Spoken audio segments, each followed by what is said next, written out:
Moi boas, benvidos a un novo programa da Clínica na Casa. Hoxe contamos ca doutora Teresa González Fernández, ela é especialista en alergoloxía, ela traballa na área de xestión integrada daqui de Lugo, e con ela trataremos os temas máis prevalentes da patoloxía alérxica. Moi boas, doutora, gracias por vir. Moi boas. A alergia é un tema moi complicado, é un tema que a día de hoy está, yo creo que de moda. ¿Qué es eso de que nosotros somos alérgicos a los alimentos o tenemos intolerancia a los alimentos? ¿Es lo mismo? ¿Son cosas distintas, claramente distintas? ¿Se puede confundir? Son cosas completamente diferentes y es verdad que últimamente se está hablando mucho de eso y hay mucha confusión en los dos términos. Yo creo que es importante dejarlo claro. Lo único que tienen en común es que cuando tomamos un alimento, algo que debería ser inocuo para una persona, pues que le produce una reacción en su cuerpo. En una intolerancia hay una incapacidad para asimilar un alimento por parte del paciente, mientras que en una alergia nuestro sistema de defensa, el sistema inmune, se defiende frente a ese alimento, lo identifica como algo extraño y entonces se rebela contra él. ¿Y es verdad que la alergia está aumentando? Sí, está aumentando. Nosotros últimamente vemos que hay un aumento notable en las enfermedades alérgicas alimentarias. Se debe a muchas cosas. Es verdad que ahora tomamos más alimentos a unas edades más tempranas y alimentos diferentes. Antes tomábamos un alimento por las fresas a una época del año o no consumíamos frutas exóticas. Ahora se come de todo a lo largo de todo el año. Para eso los alimentos tienen unos procesos de conservación que lo que les hace es conferir unas cualidades que les hacen más vulnerables para poder desarrollar alergia en el individuo. De todas formas, es verdad que es un tema que últimamente está un poco de moda, que la población se empieza a sensibilizar más, se conoce más, se habla más y se diagnostica más. Entonces, a lo mejor no es solo el alimento, sino que también son esos modificadores, conservantes que añadimos. A lo mejor era mejor comer aquellos alimentos de la abuela que ahora los modernos que tenemos ahora. Bueno, ni tanto, no hay que ser tampoco tan rotundos en el tema. Es verdad que los alimentos de antes no tenían conservantes, no expresaban unas proteínas determinadas que ahora son las que muchas veces son las más causantes de alergia alimentaria, pero también es verdad que hemos avanzado mucho en en la seguridad biológica. El huevo de antes de la casa pues no es lo mismo que los huevos del supermercado y bueno, muchos otros alimentos. ¿Qué alimentos son los que realmente producen alergia? ¿O hay algún alimento que yo tendría que estar más pendiente de que me dé alérgica que otro o no? Realmente cualquier alimento puede producir alergia. Lo que sí que es verdad es que según las franjas de edad y según las áreas geográficas hay algunos alimentos que producen más alergia que otros. Por ejemplo, en España el huevo y la leche son los alimentos más implicados en los niños. En tercer lugar, en España, por ser un país de la cuenca mediterránea, que tenemos una dieta mediterránea y que comemos mucho pescado, pues el pescado estaría en ese tercer lugar. Pero esto depende mucho. Hay otros países que, por ejemplo, el cacahuete en los Estados Unidos lo consumen mucho y ocuparía ese lugar, o alimentos que aquí prácticamente no consumimos, como el sésamo, en países como Israel son muy importantes. Volviendo a España, que es lo que nos importa, aquí los adolescentes, por ejemplo, las frutas y los frutos secos son los alimentos que más alergia les producen y de manera general continuamos con las frutas, frutos secos, el pescado y los mariscos. O sea, yo entiendo que cuanto más veces tomemos ese alimento, más riesgo tenemos de sufrir alergia, ¿es así? Si nosotros tenemos una predisposición a tener un alimento y hacemos a tener alergia a un alimento y hacemos una dieta de evitación, estamos una temporada sin tomarlo y luego nos volvemos a reintroducir, sí que es verdad que podemos desarrollar una alergia alimentaria, pero si no, no tendría por qué ser. O sea, eso de que nosotros podemos tomar leche toda la vida. Toda la vida podemos tomar leche y deberíamos tomar una dieta rica y balanceada. Nosotros no podemos saber qué paciente va a tener alergia. Nosotros nacemos con una predisposición a tener alergias y lo hemos heredado de alguno de nuestros padres, pero no podemos saber qué paciente de esos que nace con una predisposición el día de mañana va a ser alérgico. Hay muchos estudios hechos sobre esto. con unos resultados que no son muy concluyentes y algunos de ellos además con resultados controvertidos. Se ha estudiado precisamente la leche materna y la leche artificial. No sabemos si hay alguna diferencia en niños que tienen lactancia natural frente a los que la tienen artificial. Tampoco sabemos que si la edad de introducción de los alimentos sólidos ayuda un poco a desarrollar alergia o no. Por eso siempre recomendamos que las dietas sean lo más balanceadas nutricionalmente, que los pacientes tomen de todo si no han tenido ningún problema con un alimento. En el caso de que lo hayan tenido, que vayan a un médico, a un alergólogo y que hagan un estudio correcto, porque a veces llegamos a la edad adulta y vemos a pacientes en las consultas a día de hoy que llevan toda la vida sin tomar un alimento con el que no tienen ningún problema y que ahora es cuando existe el problema, a lo mejor, a la hora de introducirlo. Y además, aparte de eso, de haber evitado ese alimento, tienen un déficit nutricional. ¿Cómo sabemos entonces que un enfermo tiene un diagnóstico de certeza a un determinado alimento que es alérgico? Cuando un paciente tiene una sospecha de tener alergia a un alimento, debe ir al alergólogo. El alergólogo es el médico que es capaz de diagnosticar las alergias alimentarias.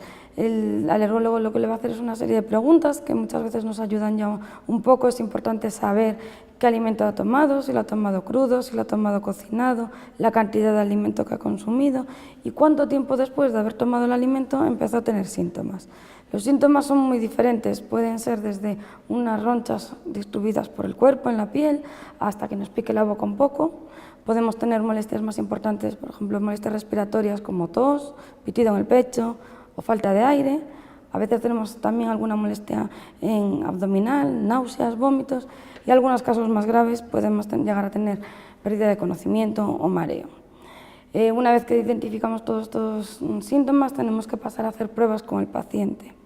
Las pruebas que hacemos son pruebas en el brazo, pruebas en la piel, pruebas cutáneas, y lo que hacemos es le ponemos al paciente una pequeña cantidad de líquido sobre la piel. Ese líquido lleva las partes del alimento que a nosotros nos ayudan más a saber si tiene alergia a él. Lo que hacemos es raspamos las capas más superficiales de la piel y una prueba será positiva si se produce una roncha de un determinado tamaño.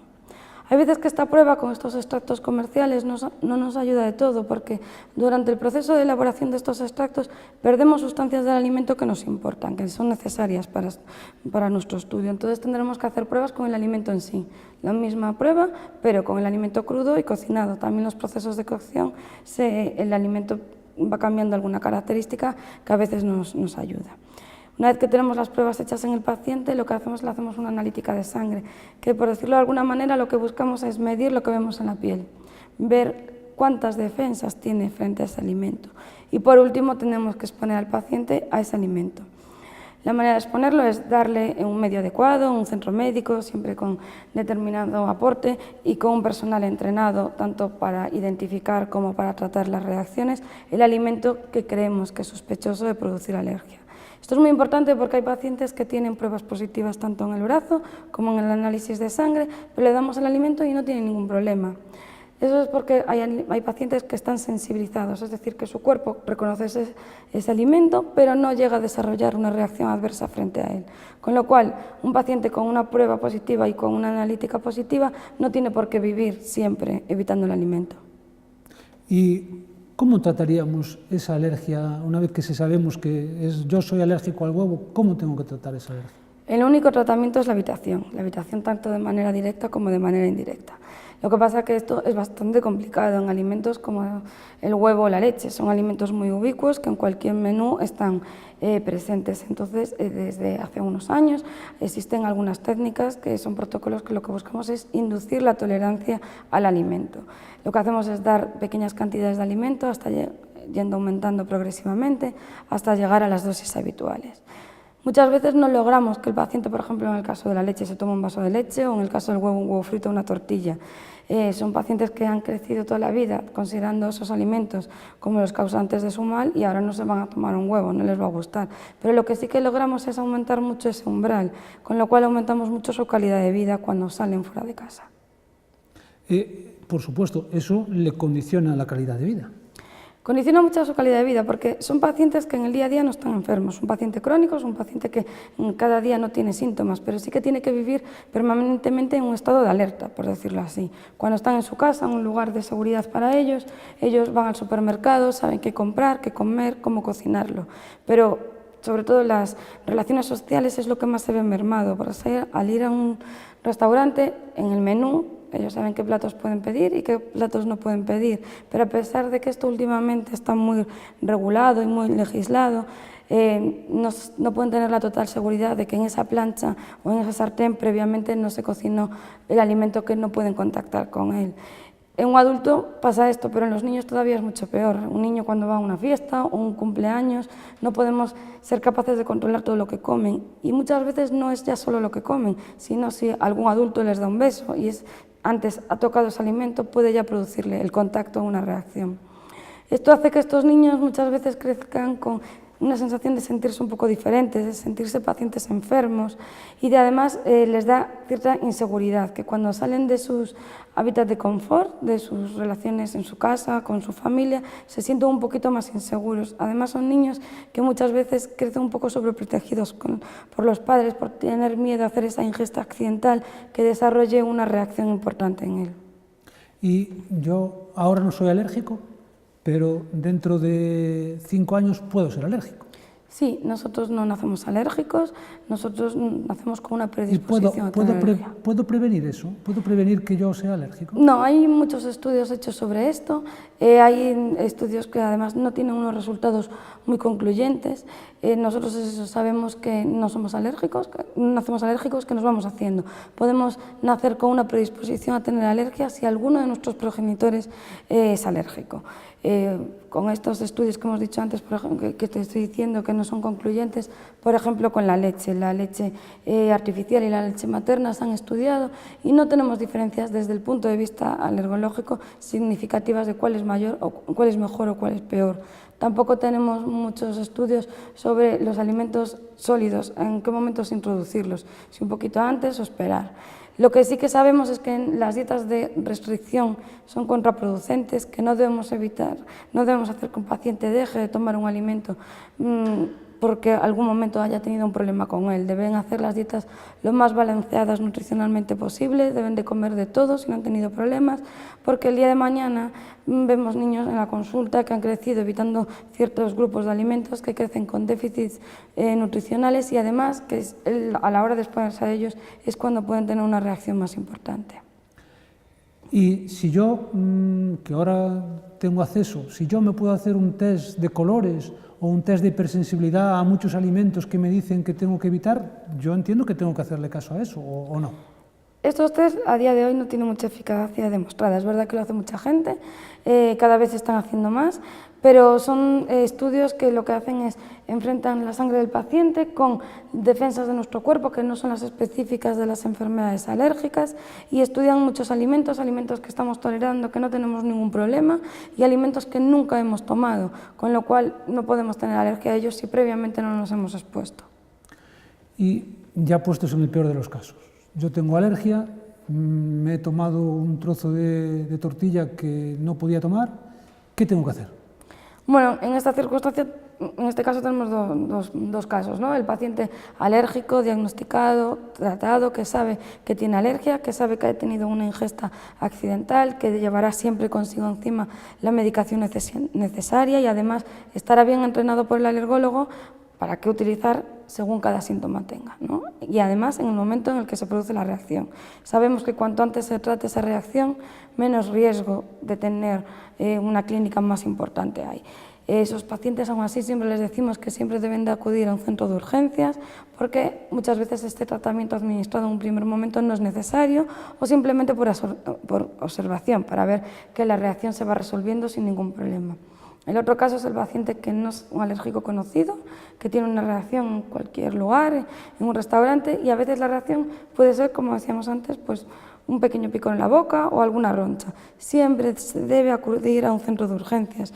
Reacciones que a priori no tienen mucha importancia pueden tener una rápida progresión a una reacción más importante. Muy bien, yo creo que hoy hemos aprendido mucho de la alergia, sobre todo de la alergia alimentaria. La doctora Teresa González nos lo ha explicado muy bien. Tenemos que intentar saber de forma cierta a qué alimentos somos alérgicos y, por supuesto, tomar toda esa serie de medidas, tanto de de prevención como de tratamiento posterior. Muchas gracias, doutora Teresa González, por estar con nosotros. Muchas gracias a vosotros. E a todos vostedes, moitas gracias pola súa atención.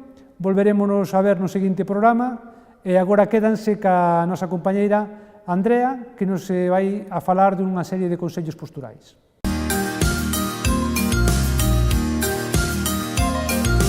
Boas, no día de hoxe veremos unha serie de recomendacións posturais a ter en conta no caso de que o seu traballo se leve a cabo a maior parte do tempo da xornada na posición de bipedestación ou de pé.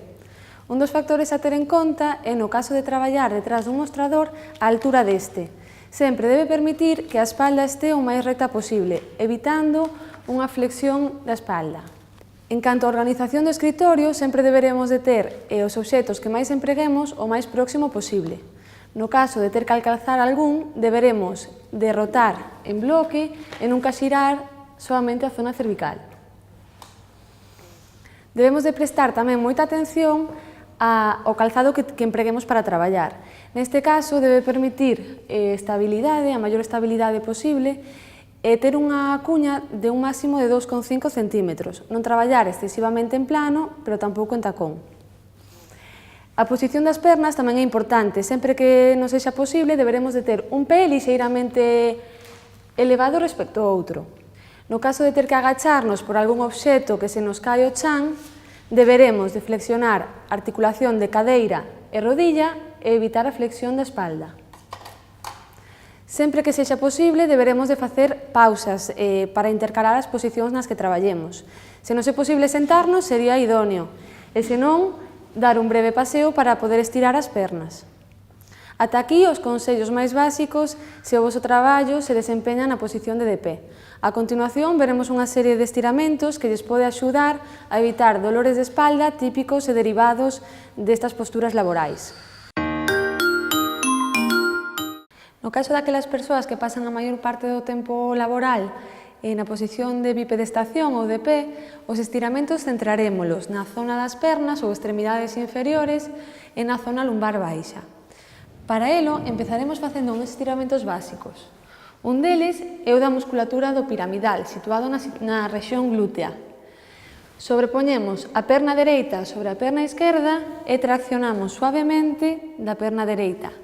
A tensión situarase na zona glútea.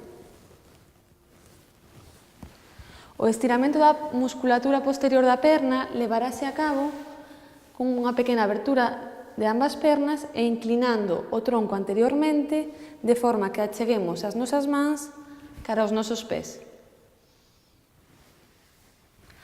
Para estirar a musculatura dos aductores situados na cara interna do muslo, enfrontaremos ambas plantas dos pés e traccionaremos das nosas pernas cara ao chan.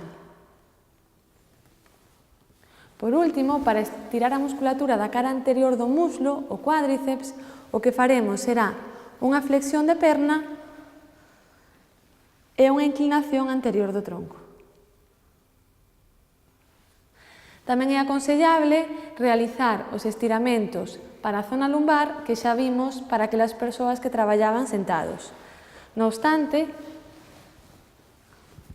os máis importantes eran flexionar unha perna chegando ao noso peito, abrazándoa cos nosos brazos, con unha e con outra perna.